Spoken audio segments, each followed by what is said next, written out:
getting calls a couple days prior about a large pig running in the road. It turned out that this 600-pound Yorkshire pig had been going into heat, and she had been breaking out of her enclosure and trotting down the road to visit the horses down the road.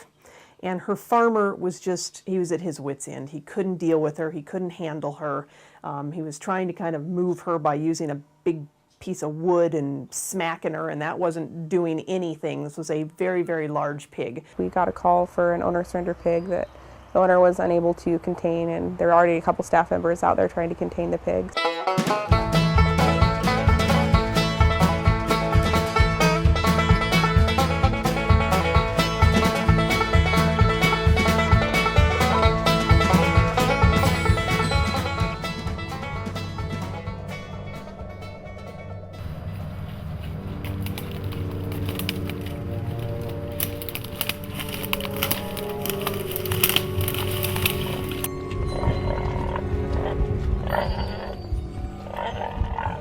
She just wanted to roam free, didn't want to get into any kind of enclosed box, and she was quite difficult to get in.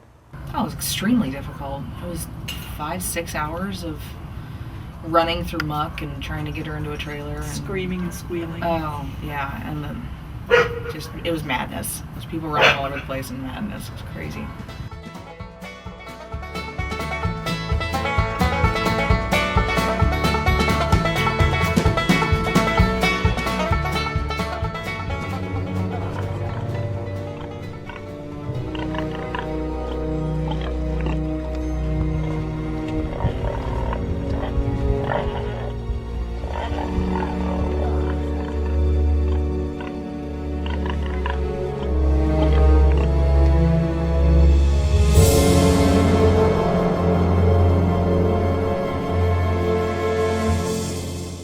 Her farmer had just surrendered her. He'd washed his hands of her and said, "Take her away. I don't want anything to do with her." He was frustrated because the pig kept getting out, and the way he was dealing with it was, I'm going to just call the butcher and have her slaughtered. I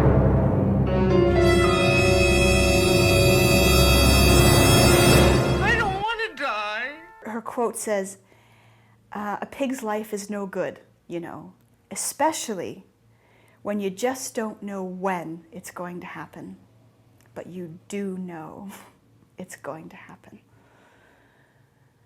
One of our volunteers is a pet communicator, and so we asked Joanna, the pet communicator, to chat with the pig. She talked to me in great detail about how what it's like for an animal to be in a position where you're aware that that's your purpose. People don't realize how smart pigs are. They are incredibly intelligent animals, which makes their lot in life even that much more tragic when you think about how they're raised and kept in factory farm situations.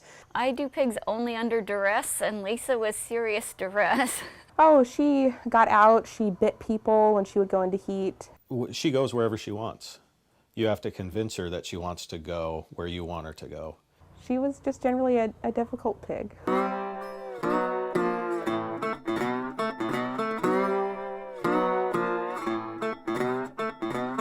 She became quite aggressive, and she bit me a number of times. Honestly, I tried to have as little experience with her as possible. I didn't think anybody could love that pig.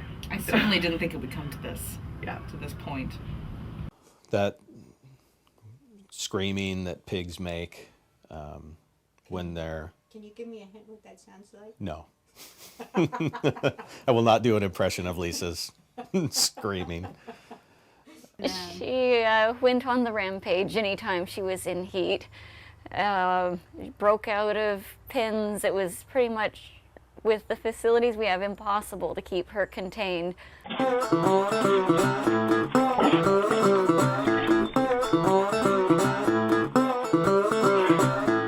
You knew she couldn't help it. It was her hormones and her body took over, and she acted scared. She acted scared and just sort of out of control, and she would just go, and she was looking for animals. She was looking for someone to mate with, and it would last about 48 hours, and there was nothing you could do about it, and then she would sort of just crash. She would come down from a high, almost as if she was on drugs. It was really scary.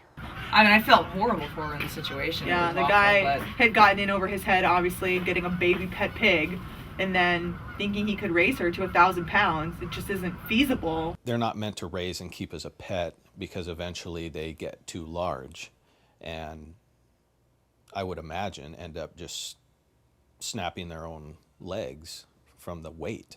In the conversation I had with her in the middle of January, the second conversation, she was talking about how extremely lonely she was. That the people who were coming around, the shelter staff and the volunteers, were so loving and kind, but she was so lonely.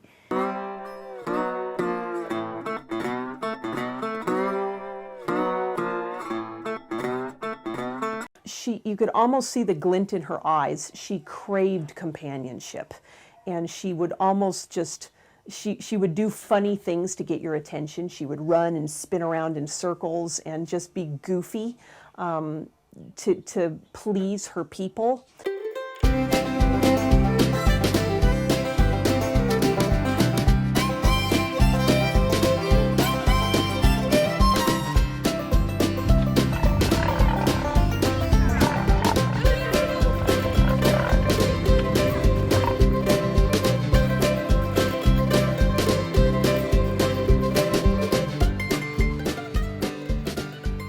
One of the things she presented to me in her first conversation was how big she wanted her life. She was hoping for movies. She wanted to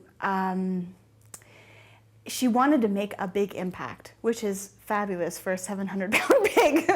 One of the things about Lisa that endeared her to me was her eyes. And it's hard to see a pig's eyes because of their face and the rolls of fat. But when she would tilt her head up and look at you, I compare it to almost a border collie's eyes, where they look right through you and you know they've got a master plan and they're 3 steps ahead of you. And that's how that pig was.